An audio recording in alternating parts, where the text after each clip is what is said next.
Hello and welcome to my report. This is one show here on EastMojo where all the correspondents from all the state, all of us try to look good, dress well, put on some makeup, and put on a show for you. But on a serious note, get you all the important stories of the day that you need to watch out for. So, this, in a way, is kind of a one stop, I don't want to call it shop, but a journalism kind of a place where you'll get all the top stories. I'm going straight across first to Nagaland, to Meadow, where there's a controversy brewing because one COVID positive patient was sent on a bus all the way to Tuinsang. The people there are angry and say that many lives were put at risk because of this. Meadow, over to you. I hear there is a lot of controversy, there is a lot of anger among the people, and people, of course, on social media are accusing the government of mismanaging the entire situation. Yes, sir. There's in fact a lot of uncertainty here because of the recent cases that was detected here in the state, but also because a person was who was under quarantine here in the state was sent back to Tuensang district. This happened this morning. Five cases were detected this morning, like the health minister Pang Newpom has tweeted. So he informed that five were tested positive this morning, out of which four were in Dimapur and one in Kohima. But later, people took to social media to point out that it was even reported in the daily papers that some of the passengers, most of whom are Chennai returnees, were sent back to Tuensang. And so the minister, I believe, was compelled to come out clear on Twitter. He's taking it to Twitter. He's even clarified that one was tested positive in Tuensang. Now, in regard to this, he's mentioned that this person who was supposed to be in Kohima, as is mentioned in his earlier tweet, was in Tuensang. This pointed out that the person has traveled from Kohima to Tuensang. The DC has also, through a statement, he has updated that the passenger, not him alone, but 151 of them, that's inclusive of the patient who was tested positive, 151 of them, they've traveled by bus yesterday. They were released from the Kohima Quarantine Center yesterday, and they've reached Tuensang this morning at the Sauchang Quarantine Center. And I believe the information that we have is that they've reached at 4 a.m. this morning, and then the test results were later declared around 7 a.m. So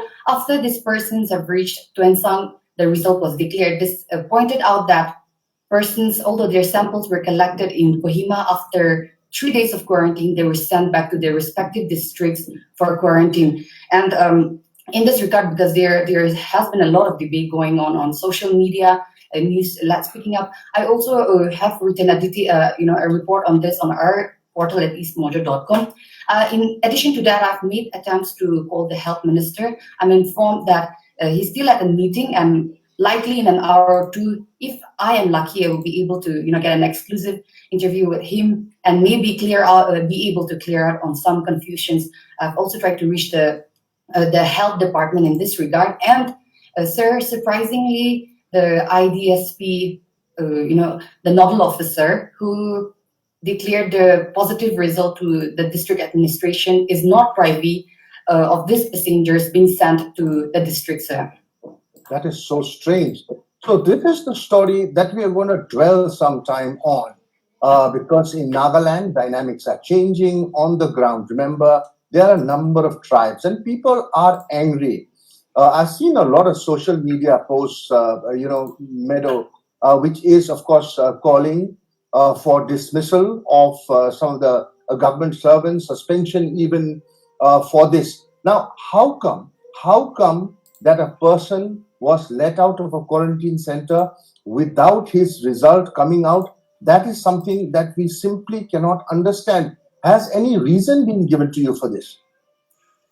Sir, like I've mentioned, I got in touch with the health department, the nodal officer, and he's informed that he's not privy to this, which means that he is not aware that persons were sent back to Tuensang from the Kohima Quarantine Center, sir. That is really, really strange. We'll be filing a special report. I'm told, that there are some of the civil society meetings will happen in Tuinsang. I think they've already happened.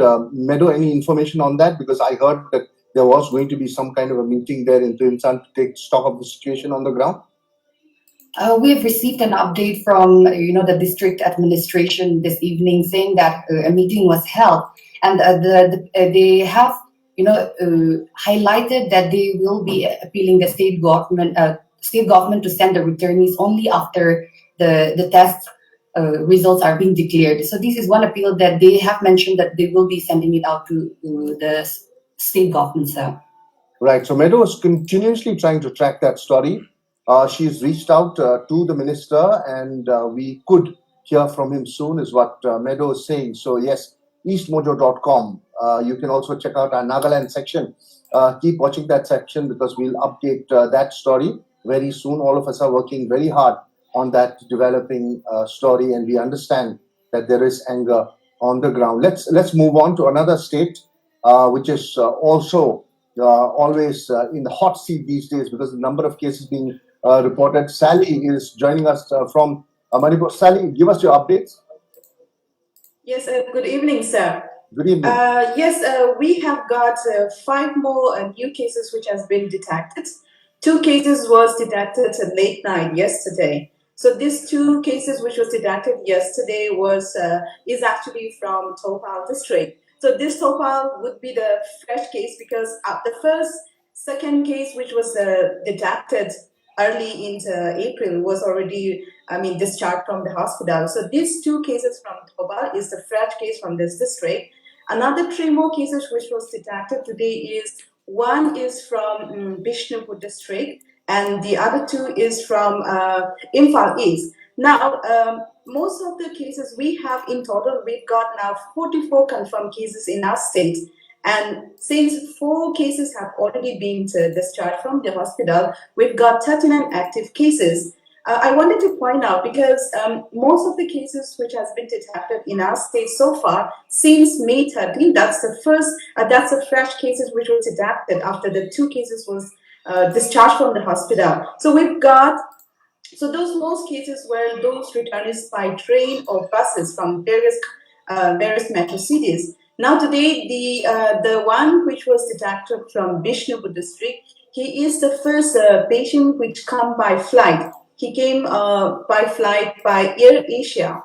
So we're not sure from which city he flew on, but definitely likely he would be from New Delhi because most of the flight has been flown down from New Delhi. So this is the first gate which has been detected from the flight passengers right now. So yes, we have in total now 44 confirmed cases, 39 are in active cases. 3 of the cases which was detected today, we do not have much information, but these 2 cases which was detected late night yesterday from Topal, the deputy commissioner of the district have already issued an order of a containment zone of those 2 quarantine centers where the patients were in. So one of the quarantine center is called Campus of the Universal College. That's in Wang Camp. That's also in Topal district. And the second the institutional quarantine center is Campus of the Topal College, which is in Ignoplog. That's what it says. So these 2 quarantine center is already ordered to be sealed as well as for the containment zones. So this is the latest update when it comes to the COVID development in our state. Right, and we'll keep coming back to you, Sally. Stay with us for a bit because I might have some follow-up questions for you. Now from Sally to another of our correspondent who does not sleep much because all his COVID updates come really late, and sometimes his COVID updates come at 2:30 in the morning and he's still up, and he calls me to wake me up very late. That is Mr. Chandan Panday. He's joining us all the way from Tripura with the latest. Chandan, update us. Yes, sir. As you just mentioned, yes, Tripura has reported 34 cases alone, which is the highest for a single day on Tuesday. So with this, we have right now in our state 232 positive cases, out of which 165 patients were discharged as on Tuesday. And as I speak with you, there are reports that more 10 to 12 patients who belong to the BSF battalion, where from where we got more than 160 patients are being discharged today. So we have to see that in our state, the way the numbers have increased in a week's time from the BSF battalion, where the virus was spreaded like anything, and an inquiry was also called on there by the state government. A team from NCDC had also come up to our state. They inquired there, they went there, they have submitted their report, but unfortunately so far we have no idea what all the observation was from the NCDC team.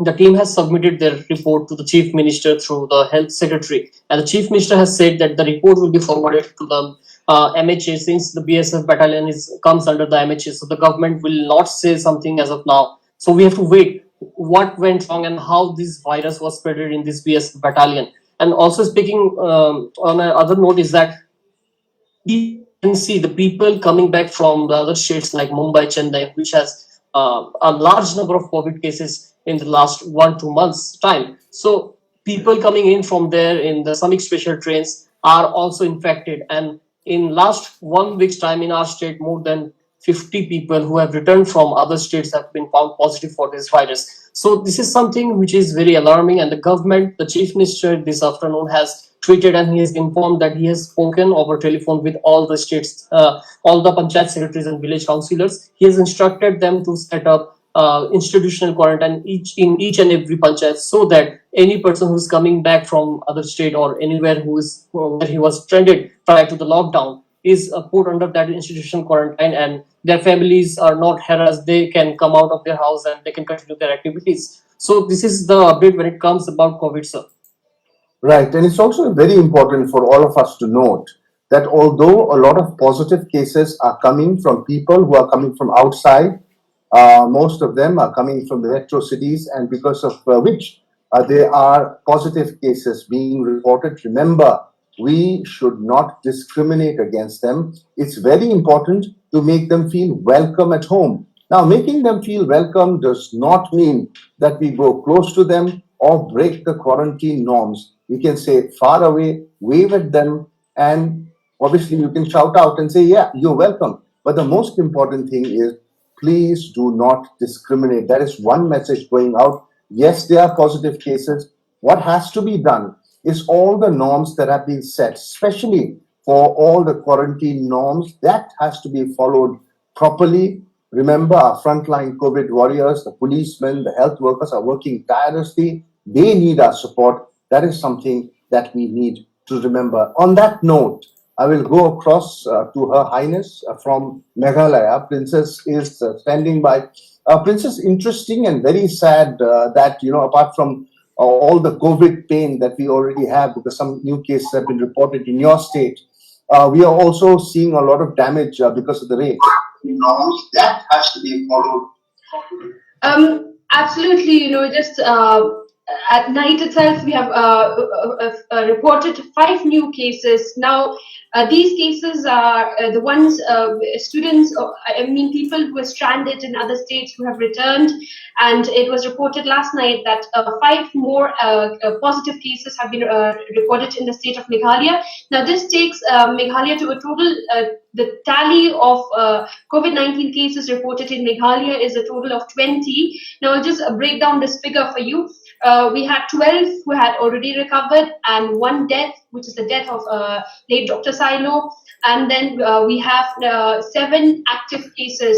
So, it was fortunate that for a day Meghalaya was COVID-free, but then just after 24 hours, we lost the tag of being COVID-free, and immediately we recorded active case. First, it followed up with 1 case, which was a student who had returned from Chennai.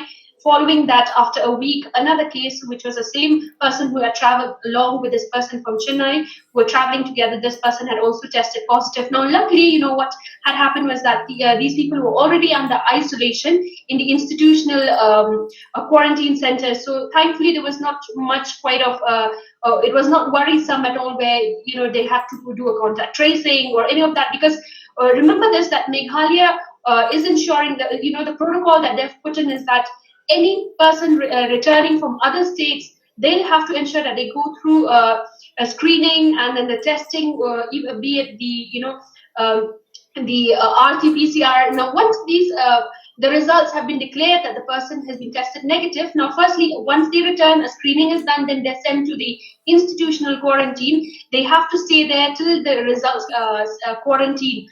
After that, then they're allowed to carry out that 14-day remaining self imposed quarantine. So overall, yes, we have a total of 7 active cases in the state of Meghalaya.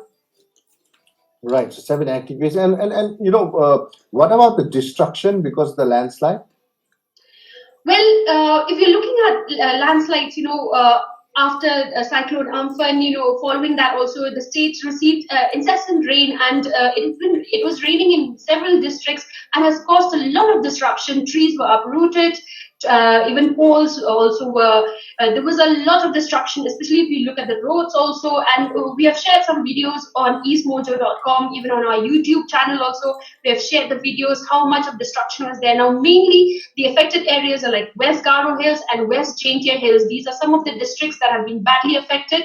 And now, if you look at Garo Hills, because it's more of a plain area, so a lot of flood up in those areas. Whereas in Jaintia Hills, it's mainly of hilly terrain. So there was a lot of landslide that had occurred. So the government did inform us just a few hours ago. There was there was a briefing by the Chief Minister Conrad K. Sangma, who informed that they've asked PWD officials to go out and inspect how much the state has suffered or how much loss has incurred, and even to the agriculture department also, all the farmers, the crops, how much loss has been there. Now, I'll just give you some figures of how many people have been affected in this. Now, the figures that we have from, the minister, that is Kirman Shila, he's informed that 5,034 people have been affected because of the floods and landslide, and 35 villages in the district of Meghalaya have been affected in the last 24 hours. And apart from this, 5 relief camps have been set up to accommodate the displaced people. And so these are the figures that we have for you. Right, Princess, thanks for now. I might have some additional questions for you. Now to the man from Sikkim, Pankaj Dongyal is with us. Pankaj, while you set up the cameras, one of the stories that you are bringing to us is about how the first COVID case has exposed the facilities in Sikkim. Now, you are saying earlier also when we were talking to the health secretary, he mentioned that 200 perhaps is the number that frontline COVID fighters can manage. But we are bringing over 400 a day from outside. That really looks like a dangerous situation. Yes, again. So, with regards to what the health secretary had a discussion with us previously, yes, the embargo mentioned by them was at 200 per day. But as recent as last week and just this week also, there were like 800 about people who were ferried from Bangalore and Delhi recently. So, given this number, what the question is arising is the state equipped to handle such huge amount of people coming in? And the embargo is just around 200. Because those screenings that need to happen at the borders are where the questions arise. Because a lot of times, what has happened is with regards to the contact tracing, and tracing is not being done properly, is what is largely the argument that's going around. Because the segregation of people from green zone, red zone, and orange zone is not happening here in Sikkim. It's a continuous process of people being just ferried into 50 plus people at one go in one dormitory facilities is how it's going on right now. And with regards to quarantine facilities where these people are being kept in, a lot of argument is going around is with regards to the mismanagement that's happening now. Mismanagement is in terms of people over social media putting up viral videos that have gone viral, wherein they're stating that the facility is not able to provide them adequate basic amenities also, from blankets to bed sheets to proper hygiene to toilet facilities to even drinking water. 200 ml is the limit, is what they have argued with regards to the government facility quarantines providing water per person per day. And there are also allegations that they have to extract waters from different toilet commodes just to drink water, and these are like major allegations when it's put across the district administration and the state government. But when we talk with the the district management authorities, what they inclined towards was all of these posts to be which were viral over Facebook and were to be fake, because those people in the quarantine have also argued that those were not their statement that they had given. These are all just framed scenarios, and that's happening right now. In regard to one particular clip or audio clip that went viral over the social media, was with regards to the video concerned in Rabongla, wherein he talked very rude with the people and people concerned who were in the quarantine facilities. Later, through an FIR that was filed by the South District Administration, they have clearly stated that the audio does not belong to the video concern. For EastMojo, I also spoke with the video concern, and he also mentioned the audio was not his. But this, on a wider perspective, the scenario also engulfs around how the different social activists here in the state are also arguing is that there's a division between the rich and the poor with regards to the quarantine facilities that are being given. If it's paid, the people are only going behind the twin sharing facilities in hotel rooms and everything. But elsewhere, if it's a facility quarantine or a government facility quarantine, the margin of number of people inside is a dormitory-based system, and there are like 47 to 50 people in one room, and that creates a sort of panic, because what happened in Rabongla was one patient tested positive, and it created the whole of Rabongla into a frenzy, where people were not provided the basic amenities. Different markets were not even when these videos were went to get the supplies for the quarantine facility, they were not even provided. Even the catering staff devoted towards the facility quarantine in Rabongla, they disagreed on cooking for these people. So these things have highlighted a scenario where the management is probably not being done in a proper manner, and this all revolves around the aspect where there are a lot of people coming into the state, and probably the state is not equipped. But still, the management at district authorities they're claiming that they still have room for around 500 to 600 people to be vacant. I mean, to be this vacancy for these amount of people, even though over 1,000 people have come in over the last 1 week. And keeping this in mind, what also engulfing towards the scenario at the hospitals is now considerations are being made for STNM hospital here in Gangtok, which is a devoted COVID hospital, function only as a COVID hospital and not taken out OPD patients. And those OPD patients might have to be shifted to CRH Manipal here in Gangtok again, and it's a private hospital and with a 500 bed capacity. So that creates a division, a clear segregation of COVID patient and non-COVID patient. Currently, there are around 3 people in isolation at STNM hospital. Along with, I think, the facility quarantines, as on 26 May, they welcomed 121 people, and at present, there are 3,539 people as quarantine facilities. With regards to the flu clinic here in STNM hospital, there are 63 people who are currently inside the hospital premises being treated right now. These are the very same people who were identified in terms of contact tracing with regards to the first COVID patient that came into light. This was on May 23rd when the first case came into light, and after that, they've identified 73 people from across the state who were actually in contact with that person. These also include the 47 people who were inside that dormitory, and it also puts a threat on 192 people who are at the Rabongla facility currently. But keeping all of that in mind, I think what the argument largely is coming from various sectors, including the ruling opposition party, Sikkim Democratic Front Party, also proposed on COVID healthcare center and COVID care centers to be segregated in different PHSCs and primary health center facilities, such that minor cases or minor symptoms could be treated or firstly taken into those facilities rather than putting a burden on STNM directly or different quarantine facilities. So that's the update from Sikkim for today. Right, I'll come back to you because it's also 1 year of the FPM government. I might have 1 or 2 questions on that. And if you go to the Sikkim section of EastMojo.com, you'll see a wonderful story there. A woman from Sikkim who's coming back from Delhi, coming back to Sikkim, has written a wonderful blog piece on her travel.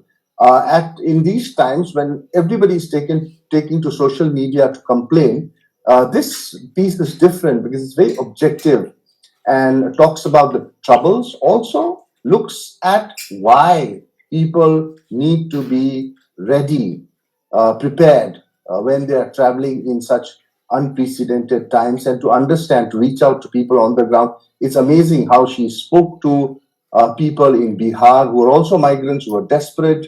So, looked at their side also. So it's a wonderful piece. You might want to read that. I'm going back to Meadow because she has a clarification. Meadow, if you can hear me, you said you wanted to make a quick clarification. Yes, sir. A clarification in regard to the emergency meeting that was held at Twensang. So, the earlier statement that I've mentioned, where an appeal was to be made for people returning to the respective districts to be sent only after their results are declared. This was made by civil societies and not the district administration. The district administration has only pointed out that they're going to make an appeal to the Kohima administration to send the returnees to Twensang in the early mornings, and that too with proper food. So this is what the administration has said, and then they've also discussed that COVID issues. They've also said that this patient was segregated and isolated at the district hospital. So these are the two updates that we have from the administration, and the one that I've mentioned earlier was from civil societies. And talking about that, sir, I'd like to add that the Eastern Nagaland People Organization, that's one of the major apex body from the eastern side of Nagaland, they've also made an appeal for to the state government to requesting the state government to send off the returnees only after completing not the 3 days quarantine here in Kohima or Dimapur, but for a 21 days mandatory quarantine. That's what they have appealed for the state government, and they've also appealed for the state government to conduct 3 compulsory tests for the returnees. And this is the appeal that I've made, and like I've mentioned earlier, the chief secretary and the chief minister along with the health minister, they're likely in a meeting this evening will be able to get a concrete information on how the state government is going to respond to these situations, and what initiative and what steps that the state government will be taking, sir. Right. And while we speak of Nagaland, we'd like to also go across now to Chandan, if he's ready, to talk about the situation in Tripura, because at a time when the state is being hit by COVID, there is another issue which is propped up again of the Blue Resettlement Program. Chandan has written a story today saying that the Mizo Convention and the Yuva Nagrik Suraksha Manch have threatened to file a PIL on resettlement of Blues in a certain area in North Tripura. How serious should we take these organizations, Chandan? Thank you, sir. So as you just mentioned, yes, we have filed this report and it is available in EastMojo.com. So this is a situation that the displaced people have been facing for the past 23 long years. Since 1997, when they came here in Tripura and they settled down in the hills, in jungles of reserved forest Tripura, they have been living in 6 displaced camps, relief camps, where the government of Tripura have been providing them rations through the MHA. And recently in November, we have covered a documentary which is also available in our documentary section. The Bru people staying over there, they have just one demand. They wanted to return back to their own homeland, which was Mizoram, but that was not possible.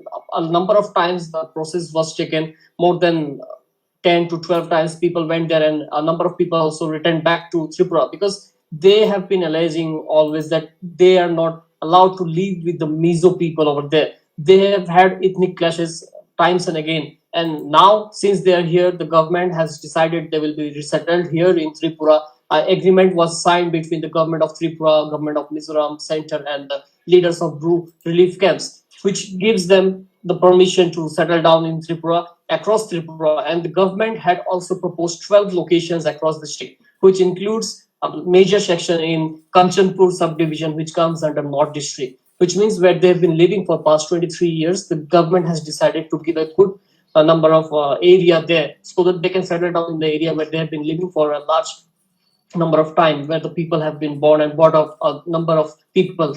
As far as the data we had received from the government, around 22,000 to 34,000 people are still living there in the relief camps, and they will be settled down across all the relief camps.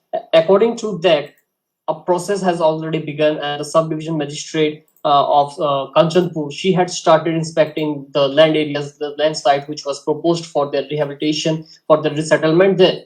Following which, on Sunday and on Monday, the people living there, basically the Bengali population, and also a section of Mizo Convention people who came up there, and they started agitating. They started demanding to withdraw the proposal to settle them in Kanchanpur subdivision, which means they don't want them to be settled down here in Tripura in Kanchanpur subdivision. This gives us a view that there has been an clash between the Mizo population and the Bru displaced people. We don't know what's the reason why it is still going on, but now all of a sudden we can see a good number of people from both from Mizo Convention and from Nagarik Suraksha Manch. They have come up and they are alleging that since their arrival in 1997, the people living in that locality were thrown out from there. So Right. this is something. Right. We certainly hope, that that issue is sorted out amicably, because we felt that there was a chance of peace, and we felt that the Bru people would have finally been settled, because that was the whole exercise of that agreement that was already signed. Now back to Pankaj. If you're ready, Pankaj, we'll just talk about the 1 year. I think the SKM government has completed a year. What happened today? Anything interesting? Nothing interesting as such. There were congratulatory messages that came across from the Sikkim Democratic Front Party, as well as social activist Pasang Sherpa, who also extended his warm greetings. And I think at Samman Bhavan here, which is the official, which is at the official residence of the Chief Minister, SKM party had their, I think, outwardly celebration with cake cutting ceremony and all of that. They have highlighted various things that they have done in the course of 1 year period of time, and I think the icing on the cake was when they got the viral testing lab in STNM hospital, which was a major demand of the state since 2015. I think despite a year of success, I think what SKM is inclining more towards is the blame game, which doesn't seem to get out of hand, or out of reach from them, because they keep going back to the conversations or comparisons with the previous government. 25 years of previous government has not done that, or 25 years of previous government has not done this. So when these measures are taken into account, there are quite a many green flags that they have taken into account with regards to many youth-centric policies that they have taken up. But along with it, I think another important decision that they took was with regards to the Sikkim film policy, which was another. I think it creates it's a way of creating a tourism scenario for Sikkim as one of the film destinations in the future. So these are some of the measures they have taken, but apart from it, nothing concrete, to my opinion, I guess. Right. Did you get the cake? No, And sir. you? We are not invited. Okay. Okay. Thanks for that.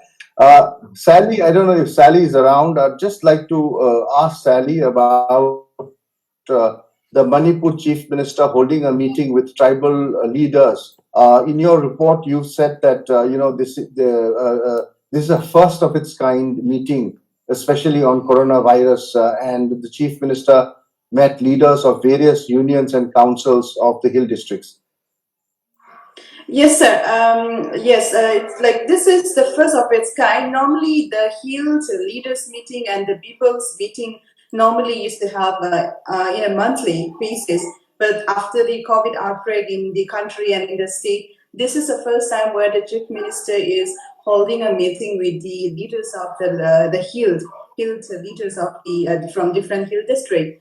So the chief minister was saying that this the main intention of having this meeting was, to hear the distress or the grievances faced by the people, especially in the hill district, while dealing with the COVID cases. So in terms of those making a community quarantine centers or institutional quarantine centers, because a lot of those stranded people from the hills, especially those staying in metro cities, have reached home. So the chief minister wanted to know what are the grievances the hill people are facing, as well as what are the steps that we can initiate it so that we can fight against this COVID. That was the main meeting which was held today at the Chief Minister's Secretariat. Right. If there's anything else, Princess or Meadow, if you've got any update, you got last chance to tell me. Other than that, anything from Meadow? Anything extra is coming in? Yeah, Meadow, go on. Sir, the statistic that I'd like to inform, sir. Yeah. Yes, so we've received update from the the health department, and a total of 1,506 samples were tested from the state, out of which 9 were tested positive, and 319 are awaited, and the rest are all tested negative, sir. Also, there is a Strunat machine testing where 48 samples were tested, 47 were tested negative, and 1 is awaited. And a total of 3,324 people are under the facility quarantine, and 7,012 are under home quarantine, sir. Right. We are also getting some messages from our viewers. Paul Chawang is writing in saying, let's not stigmatize or discriminate any person with COVID positive case. Physical distancing, yes, but ought to stay socially connected. He also writes, and it's an appreciation for your work to our reporters, Perth Media, that keeps 8 of the Northeast states connected. Thank you so much for that lovely message, Paul. Rujeka Asumi is writing in saying, EastMojo's update is very impressive, always on the front. Thank you. Then we have Abhiraj Patwari who's saying, thank you, EM, for keeping us updated with all that is happening in Tripura. So Chandan, there is a appreciation for you. And yeah, so those are the messages that we've got in. With that, we come to the end of this show. Yes, I'm hoping that Simran will be back tomorrow. All of them looking good to update you on the latest that's going on across northeastern states. EastMojo.com for all the top stories. Remember, you can please follow us, like us, subscribe us on all our social media handles, especially here on Facebook. Thanks for watching.